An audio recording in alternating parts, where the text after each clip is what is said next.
Welcome to The Truth in This Art. I am your host, Rob Lee.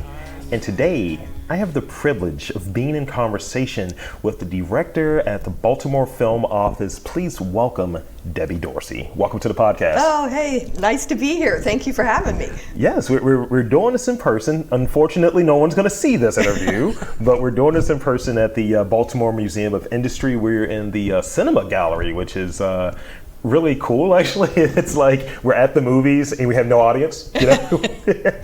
So, this is one of those instances where I guess talking to the movies isn't frowned upon, talking through the movies isn't frowned upon. Oh, absolutely. And I like this room. There's some really great old classic Baltimore movie posters on the wall. So if you're ever in here, please be sure to come in and check this room out. And I think they also do some trailers of some of these films too. They run those while the museum's open. Which is really cool. Yeah. Yeah. There's so many of us now because these are so old that there's a lot of young people that probably haven't seen some of these movies. I mean, I was disturbed talking with someone that was like super young, like maybe 18. He was like, "What's The Wire?" I was like, "Ha ha." No. Isn't that crazy? Right. So again, thank you for being on this podcast. And before we get too deep and entrenched into to the cutting room floor of this podcast, could you share the Debbie Dorsey story and what was your first experience working with film? Sure, happy to do that. So my first experience, I started out working on commercials, actually, really for a still photographer who did commercial photography. And then I went on to do some regular film commercials. This was in the early 80s. I graduated from Towson University in 1982. I studied photography and public relations, which you'll hear in just a minute how that fit perfectly with what I ended up doing as a career. I traveled and backpacked around Europe for about 4 or 5 months and decided I did not want to ever have a job. My phone is ringing, and I'm going to turn it off. I never wanted a job with where I had to wear a suit or anything. I just wanted to be in my hiking boots and shorts. That's what I wanted to do after I traveled. So I started working for this still photographer, working on commercials, and then my first break working on a feature film was on a movie called Men Don't Leave. Mm-hmm. So they did some reshoots here in Baltimore, and I was in my hiking boots and shorts, and the crew from Avalon came over, Barry Levinson and his gang. They were looking for locals to work on their new movie, and that was my first full-on job as a location manager on a feature film. So that was Avalon in 1989, which wow. I see the poster on the wall over there. So it was a big period film. It combined my love of traveling because I really became a traveler in my own city. Yeah. So there was constantly things to discover. Every corner I turned was something new, some new cool architecture, and being a period movie, helping to try and help the director and the production designer envision what it would have looked like in 1919. And it was everything I loved to do. So I had a career for quite some time. I worked on Avalon. I'm looking around the room, Sleepless in Seattle. I worked on 4 John Waters movies, Serial Mom, Cecil B. Demented, Pecker and a Dirty Shame.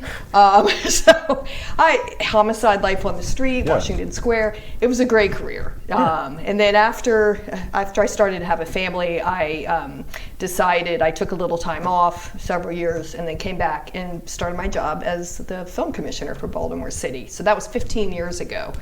So I've had a long 30-year stretch. I started out brown hair. You can't see me now. It's gray. I went into the bathroom earlier and I noticed one gray hair on my side. I was like, come on. Let's not do this. I was like, I'm turning into Reed Richards. This is not what I wanted. Right. It happens. It happens to us all. So that's kind of it in a nutshell.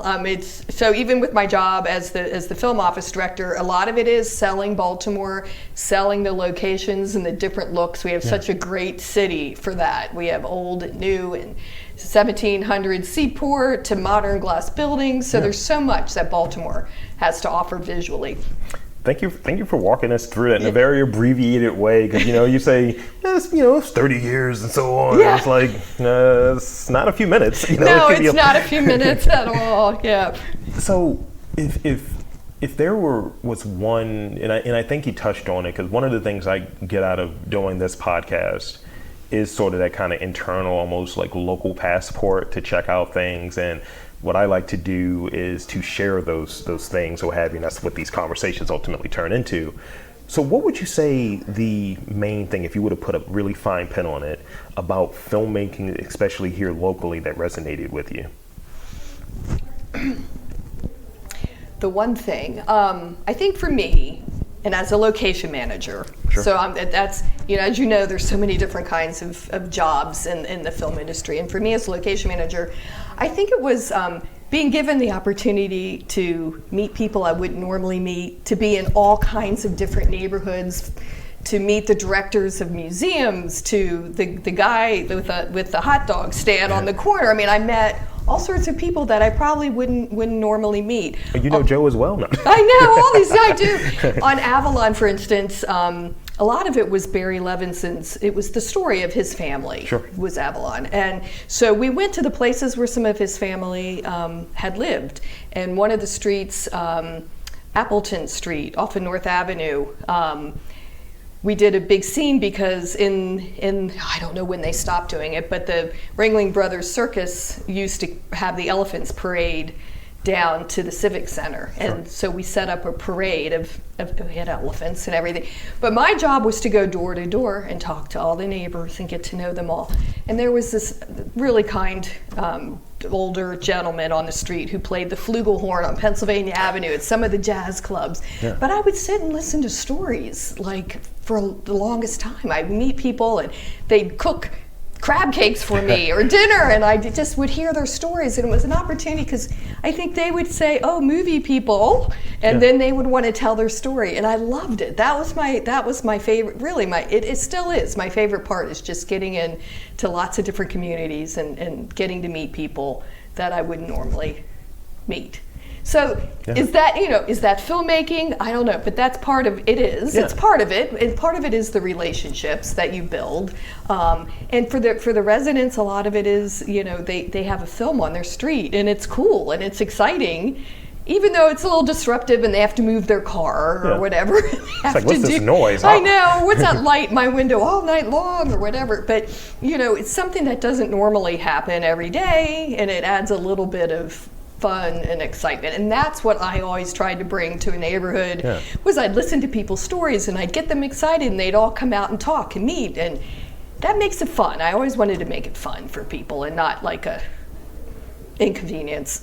No, the fun piece, and I hear, and it maybe is in part having so many of these sorts of conversations that it's like, being able to connect with people and have them share their stories. One, there's a litany of skills that go into doing that. And I think two, it's outreach. That's the PR thing a little bit there, in terms of marketing and things to the sort, or even research. If one is like, I'm going to write this next story, and it's like, I was a location assistant or something on the set of this movie, but I got some good stories just by interfacing and connecting with the community. Right. And, there's a lot of things, and I find that with some of those kind of earlier steps, those things that are really important that don't have that kind of impact or sort of bottom line component to it, those are the things that actually really matter.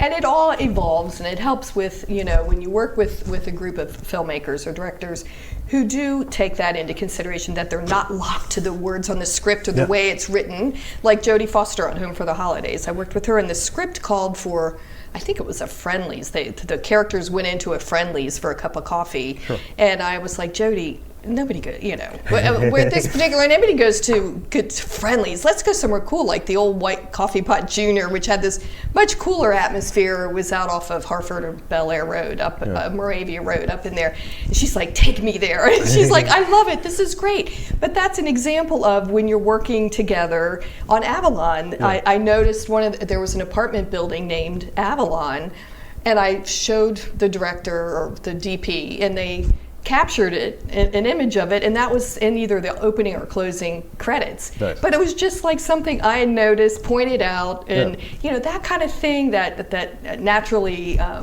evolves is the cool part of it. I like those little quirky things, because we have those things that are in Baltimore. It's part of just what the makeup is here. Yes. And being able to insert that into something that is a production that may or may not have people who have a tie to the city here. It's just like, there are fingerprints of the city right in here. These little things that when you know. It's like, I'm from Baltimore, I know that place. Like, when I was doing, and I'm still doing, the Shot in Baltimore series, and I almost wanted to do a drinking game for Meteor Man. It's like every time you see something you recognize, take a shot. And I was like, people want to be drunk. There's a lot of Baltimore in that movie. And isn't that the fun part when you see something that's filmed in Baltimore? Just like you have to watch it a few times, because the first time you're watching, all you're looking for are places that you're not paying attention to the dialogue. Then you have to watch it again. I mean, that's what people love. It's the excitement of seeing their town on the screen, no matter what it's about. On Homicide: Life on the Street, the first season was kind of hard because people were like, "Oh, I don't like that name," you know, I don't want to. And then the second season, and I actually had a couple locations like, "No, I don't think so." The next season, they're like, "We want to be in your show. We love it. It's great. You know, put a body on my sidewalk or whatever." I mean, I'm serious, just to be in it. Because I think part of that series was filmed. I went to Highlandtown, and I was like, it's always like trucks over here. It's like, what's filming over here? And, you know, I'm always been a big person, so I was a big kid. I was like, I could be an adult. Can I be a dead body or something? What can I be? Well, that's it. And people were, and they were they were excited to be that. You know, I'm going to be in it. We filmed in Fells Point. That was, I mean, and boy, has, you know, some of the areas changed. Like on Avalon, we put a big across from the wreck pier. At the ship where the ancestor came down, the immigrant came down this step, they built it. It was a flat, and they built that right on Thames Street. Well, you can never do that anymore. It's so busy. But back then there were a few businesses, but not like it was today. And then Homicide used the wreck pier. That was the police headquarters. And that's the Pendry now. It's the Pendry, We Step Up, the movie Step Up, and Step Up 2, that was the School for the Arts, so that was used for then. So the Rec Pier has a big history in playing a part of in movies. And you know, you just move on and you find other places to use. But we've captured a lot. I think on one of the John Waters movies, we used the old Hammerjacks when it was under, not the time when it was down on Cross Street, but over where the stadiums are now. So, and that's gone now. So sometimes, you know, you capture a bit of what Baltimore used to look like. I mean, go back and look at Tin Men or Diner. I mean, the older films, and Justice for All. There was a walk and talk up on Federal Hill, and you look over and you can see the port cranes right there where the Ritz-Carlton residences are. So that's kind of a cool thing to do too, is to go back and look at some of the older films for locations that don't exist any longer. And that's why I thought it was very apt to do it here in the BMI, because there's so many, like, going through like the history of what different industries were here, and kind of getting the history and seeing that, oh, that's not here anymore, that's changed, or we do things in a different way. It's very much a time capsule. Like, film is a time capsule, obviously, but being here and showing like the industry and how things were done, definitely a time capsule. Being in here, time capsule. Yes, it is. Yeah, looking around, like I said, a lot of these are older film posters, which is great. I mean, broadcast news, that was a long time ago. I mean, I'm hoping to see the Rob Lee story. You know, the Truth in His Art film is one of these, and it's like, I would never drink coffee there. You know, find a different location. That's right. So I want to talk about the film office a little bit. What is your office responsible for, and what sorts of services does the film office provide? Sure. So there's been a film office in Baltimore since 1979. Just so you know, we've been around a long time. Our main goal is to cut through bureaucratic red tape. I mean, that's the main thing. So we provide 2 productions. Easy and quick access to city services, permits for use on public property, like filming at parks or schools or city streets, and then access to city agencies for whatever support a production might need. Sure. So if you want to close a street, we can really streamline that process for you, because production is always last minute, needs to be done yesterday. There's no, they can be in pre-production on a movie for 3 months, but yet when it starts shooting, something always happens, especially lately with COVID or illness. You know, somebody is sick, so we have to switch our schedule, or there's a storm and we can't film the exterior scene because it's pouring down rain. So things constantly are juggling around. So we work very closely with productions, and these are of all sizes. So and I mentioned that I started out working on commercials. Sure. This area has a huge commercial production. So there's always all sorts of national and regional commercials being filmed. So we work with those productions as well to get their permits for them.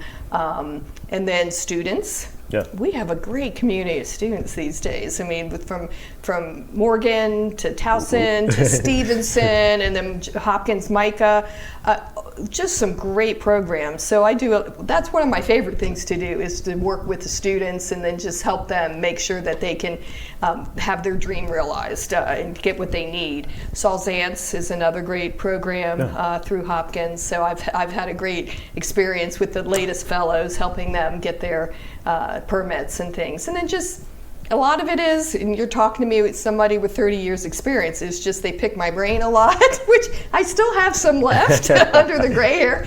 But I help just mentor and give advice and maybe point them to locations. Again, I market the city every year. We have in the last couple of years, but along with the State Film Office, we go out to Los Angeles. There's a big Association of Film Commissioners event, and producers and location managers come and we sell our areas. So I sell Baltimore with all the things that we talk about. What makes Baltimore so great? Just the old architecture of Fells Point to Mount Vernon and some of that European beauty, so we can double as other places. Yeah. We have before, one of the things we double for a lot is DC, like House of Cards, because it's very streamlined here as far as the filming process. It's not quite as easy in Washington because of just being DC and the different events that go on politically down there. So it's much easier to film here. So they'll run down, get their shots of the White House or whatnot, and then come back up here, and then we pretend to be everything else. And I think that's the thing that people don't get. Like when I first started the series, shot in Baltimore, I was just thinking like, we're always DC, why isn't this never Baltimore? But I think in understanding it, that it's a bit more relaxed here due to some of the work that you and your folks are doing to kind of get rid of some of the bureaucracy and kind of like, let's shoot here. And I see more and more productions, especially recently, making an effort to hire within this community here. Yes. So people are exposed to it. So this is almost like normalized that movies are being made here and opportunities are here for people in a super kind of accessible way of, we would love to hire someone here because we want this authenticity. We want these like real makers and creators to pop up on a production. It's like, oh wow, this is shot in Baltimore with Baltimoreans. Yes. And not everyone is European or what have you. I'm looking at The Wire for some reason. Well, and that's it. I mean, Baltimore suffered a little bit, and this is probably going into another topic. Sure. But after The Wire, a lot had happened in the industry as far as tax credits and attracting the ability to attract these studio projects or just bigger projects. It used to be location and crew base, and we always had a 2 or 3 deep crew base, so we could handle two movies or 2 series at the same time, or 3. But after The Wire, Maryland didn't stay competitive with what other states were doing to attract the industry through incentives. Yeah. So a lot of crew went on and moved to other areas. At that time, it was Louisiana had a really great incentive program. And then Atlanta, of course, and Georgia has been busting out because they have an unlimited amount of tax credits available every year. Yeah. So a lot of crew went there. So we're bringing people back through the students. I was just talking to Professor Mellinger at Morgan yesterday. One of the things we want to do, because we have all these great film schools, is with the pipeline, we want to keep the students here. So we need to work more on workforce development and getting, the foot in the door is always in the film industry. Is starting out as a production assistant. I mean, everybody did it. I did it. PA, that's what I did it. I did it on commercials. I moved into craft service and had a really good spread of food, and then I went on and just did other things. But we all start out there. So, we want a local crew base. We want to strengthen the crew base we have. So it's important, and when productions come in, they want to hire local crew. So we need to keep working on that. So, thank you. I think that actually, you're doing really well here. It's as if you got the questions already because you're answering all of my questions.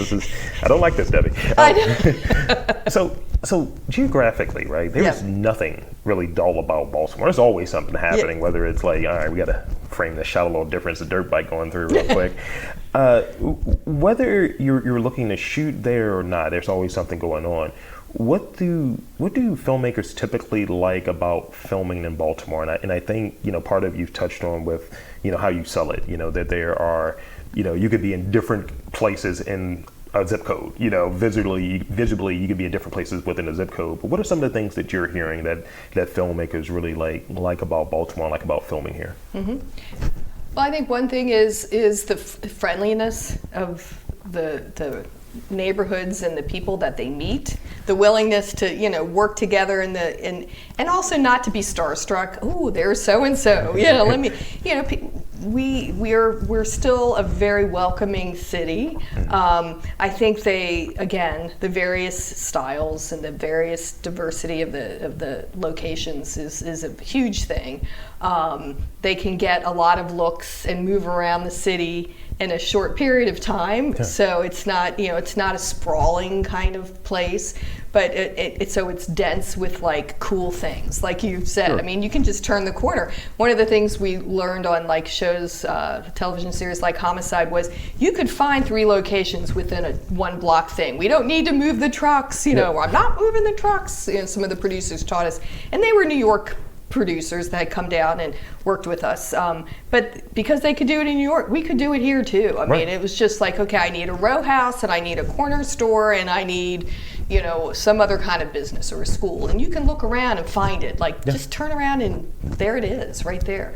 I mean, I think someone else I talked to years ago, he was talking about Chicago, and when he was in Baltimore, he's like, oh my gosh, it's hilly here. In Chicago, it's so flat. So you can get some really cool vistas, I think, here, just with the topography. We've got a lot of beautiful trees and gardens. I mean, it's gorgeous. The light in the fall you can't beat it. Right. It's beautiful, beautiful light here. We have seasons, we can do winter, although then sometimes they'll come in and it's summer and they want to shoot winter. Well, I'm sorry about that. We have more trees now than I think ever before. People look at old, like we have a show here now that's supposed to be in 1966, so they're going through and looking at old photos and they're like, there's no trees in 1966. So the city did a great job building the trees situation up here and just providing green space over all these years. So that's a cool thing. But I think everybody in the end has a very good experience. Great restaurants, so when you're off, you have a little time off, you can just go somewhere and get in and have some good food. We have so many good places to eat. For you, what would you say has been like those, like, let's say 2 to 3 truths, if you will, and I said 2 like a Baltimorean, 2 to 3 truths, if you will, that have like served you really well in your career, that have guided your career? Some people might say, be nice to everyone, be kind to everyone, hard work, whatever. But what are the things for you that, have really guided you in your career with this like longevity and kind of having so many different roles and different experiences in this career? Well, truth is the word, right? I mean, that's it. I mean, you do have to tell people what is really going to happen. Hi, we want to film in your house. It's just going to be 3 people. Meanwhile, 200 people show up the next day, right? Because that's what it is. So you always really tell them to the best of your ability exactly what to expect, and then be ready to apologize when things change, because they always change. It's just, we're only going to be on this block from this time frame to this, and then suddenly you're 2 or 3 blocks and you have to go around and scramble. But always just be ready to be honest and truthful always. I mean, that's my big thing that I always go by. If you foresee something I don't know how to explain this, but always look forward and try to anticipate, because it's putting out fires a lot of this business. So anticipate what the problem is going to be ahead of time, and just try and work it out. So in the film office, as well as being a location manager, it was always providing the playground for the filmmaker, for the director, and the actors, right? So we're always providing that perimeter, making sure that they have permits. I make sure now as a film commissioner that the location team has gone door to door and knocked and notified everybody, and you're telling them everything, right? And so in mentoring those people to make sure that they're doing all that. If something does go wrong, tell somebody right away, you know.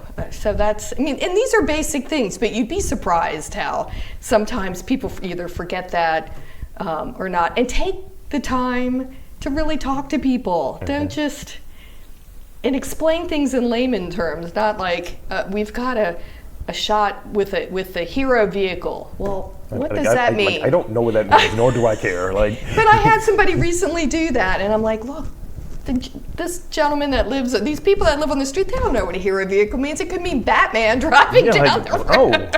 I should put my drugs away. Right, I don't know. What does that mean? So it's a car with a camera in it, or whatever, and just, you know.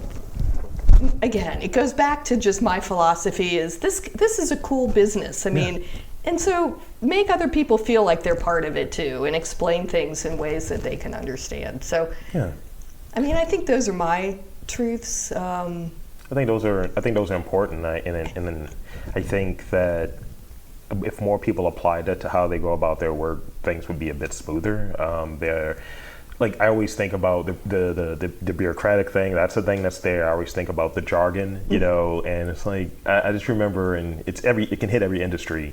We know what we do, you know, and I might know, I'm going to check these levels, and somebody may ask, what is that? What do you mean? It's like, I want to see how you sound on mic, like, you know, and trying to over communicate, over deliver, so the guest or the person that's like benefiting from the actions that one is taking is in the best place. They're able to do what they do, make it as comfortable. Here's a water, here's an environment.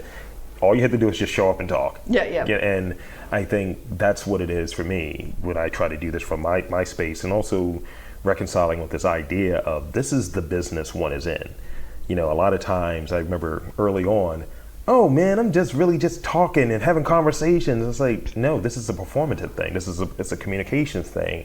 And you got to do all of these different points. And when people see that this is what you do and this is how you go about it, this is how you build a reputation. You have these guests, or you have these locations or these films, and these different folks come in, and that reputation, you can't really fix a reputation sometimes, so it's best to build a good one and maintain a good one. And that's it. It's about relationships, really, in all of this. And you know, and I'm sitting here and I'm realizing, you know, I'm talking a lot about just making sure it's fun and the coolness of seeing your neighborhood or your city on the screen. But one of the main reasons that states and cities do what we do to attract this is because it's a business, it's commerce. That's the big thing. For instance, last fiscal year's July to June, in Baltimore, $183 million of economic impact from film production. I mean, that's a lot of money. And it's the jobs. We were talking about crew. I mean, these are great jobs.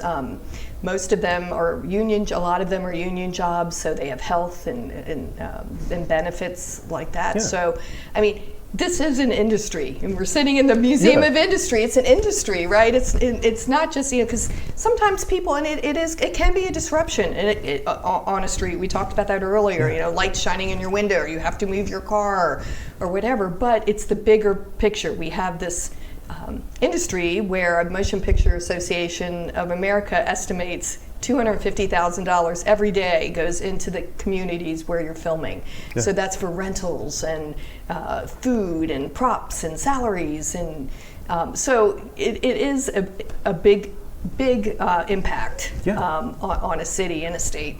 It needs other kind of like smaller, but I think as important sort of like collateral sort of benefits of, and it's not the notion of being starstruck, but I think when people go to a place like an actor or a crew or something, they're like, oh, maybe I should put down roots here, or maybe I should share this, and it's that reputation thing yet again. And there are cities that, you know, I love Baltimore. Baltimore's my home, and there are cities that because I had a great time filming or recording or what have you there, I'm like, I could come back here, I could relocate here, I could tell people definitely go here and be an evangelist in that sort of way for it. Yes, and I know of people who relocated here after working years ago. They were from New York, and they came down and they worked on a show or a movie, and they ended up getting married and buying a house and raising their children. We see it all the time. We do see that. I mean, and so that's a big part of it. It's a really good point, because people do relocate here because they love it. What's not to love, right? About Baltimore, what's not to love? So this is the last real question that I have. Now, this is obviously a little bit more forecasting oriented, and I do have those rapid fire questions for you. So from what I hear, more and more projects are being filmed in Baltimore. Recently, We Own the City, came out, or what have you. My scenes were cut, unfortunately, so I definitely relate to the filming in the summer for fall scenes, and it's very sweaty. Oh my gosh, yes. It was filmed where I was at was a few blocks from my actual house, and I was like, why did I go to set? I could have just walked over here. Are there any plans afoot to make Baltimore a bigger player? And I know that you touched on this, but this is, I think, a good way to kind of wrap this up now in terms of some of those changes that are happening. You talk about the more green space that we have here and so on. What does like a pitch now look like for, hey, check out Baltimore versus what it may have looked like 2 to 3 years ago? Well, pitching Baltimore is always, I don't want to say easy, but it is. I mean, we do, again, pitching the locations has always been easy. We can double for Europe, we can from European cities, DC, and ourselves, right? So that's always been an easy pitch. The harder pitch and the bigger pitch is what financial or what kind of incentives we have to be a bigger player. So we go every year. Part of the Maryland Film Industry Coalition is every year in Annapolis. We're trying to get a bigger package of incentive money. Right now, Maryland has $12 million annually. That's it for tax credits. So one show will take that. And then now, one of the great things that's happened over the last few years is 10% of that $12 million is a carve out for Maryland independent film projects. So $1.2 million is set aside for budgets is from $25,000 to $250,000. So you can get that 25% tax credit when you're working. So that's great. We want to, and that's part of building the industry from within in helping local filmmakers. And then the remainder goes to for larger projects. So for instance, right now we have an Apple TV project, Lady in the Lake, filming. So they got the $10 million from the last fiscal year, right? And then we also have Lioness, which is a Paramount Plus series. Taylor Sheridan from Yellowstone is doing. So they just started filming last week. So they have this fiscal year wiped out. So we have nothing left. Got it. So we can only really attract several small Maryland independents, which is great, and then one series. And that's it. So we'd like to be able to have more in Baltimore and more around the state. So we're looking again to put in legislation this next year, General Assembly, and try and raise that, because Atlanta, Georgia has unlimited, Illinois and Chicago unlimited. Pennsylvania, I think, is $100 million now. So we're just think. I mean, imagine. That's an eighth of Pennsylvania. I mean, we could really be busting out here if we had that, because that's just the way it is now. The decision makers, they take a look. Who's got the incentives? Where can we go? I mean, those are the calls we get. It's not like, do you have a street that could look like this or whatever? It's what are the incentives like? I mean, and that's the reality of it right now. So we're going to work, and we continue to work on that piece of it. But we also are continuing just to make sure that we are doing the best we can here in Baltimore to make sure everybody has a good experience while they're here, to help them find those locations that they need. Every day again, we're looking for this. I get calls from both of the shows filming. I need this, or look at that. Where can we go? And a lot of it is I'm a liaison for all sorts of things. So like, do you have the contact for this place, or do you have the contact for that? So remember Rolodexes? That's what. So I just have to make sure of that. But so looking forward, that's a big part. Get those incentives up. It'd be great once we got that going if we could somehow figure out a stage space, a big one, 100,000 square feet, something like that, because all shows, the big ones, again, they need a place to build their sets. And we've this last year it's been challenging because with the pandemic and all the e-commerce, a lot of the warehouses that we used to use are being used by the Wayfairs and Amazons. So that's the next piece. And also, again, is, working with the students and helping them build the skills they need and to take on these trades and to work as a grip and an electric or whatever. Because again, there's so many different jobs. I hear the industry right now is really needing accountants. So if anybody's an accountant out there, you're golden right now. All right. Well, thank you. You're welcome. Thank you for all of that. I just put in a ridiculous question, but I'm definitely going to ask you in this rapid fire part. Okay. So, as we wrap up in these final few minutes here, I got some questions, and they're all over the place, but they're fun. They're fun. Okay. All right. I'll do my best. Yeah. Brevity is key. Don't overthink them. Don't overthink them. All right. First one: salty or sweet? Salty. Okay. What is an objectively terrible movie that you love, that you absolutely love? You're like, I know this movie's bad, but I love this movie. I have several, but you're on a hot seat here. Oh my gosh. It doesn't have to be filmed here. No, it doesn't have to be filmed here.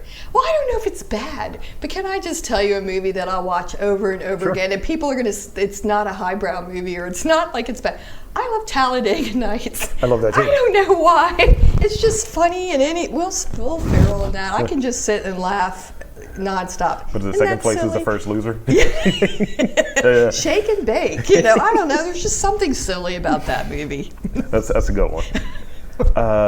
And I'm not a NASCAR fan, so that makes it even funnier. It's just something about the writing in that just cracks me up. It was a formula that worked, and I think they kind of tapped into, like, I don't know enough about NASCAR, nor do I care about it, but it's like this sort of thing, yes, this works for me.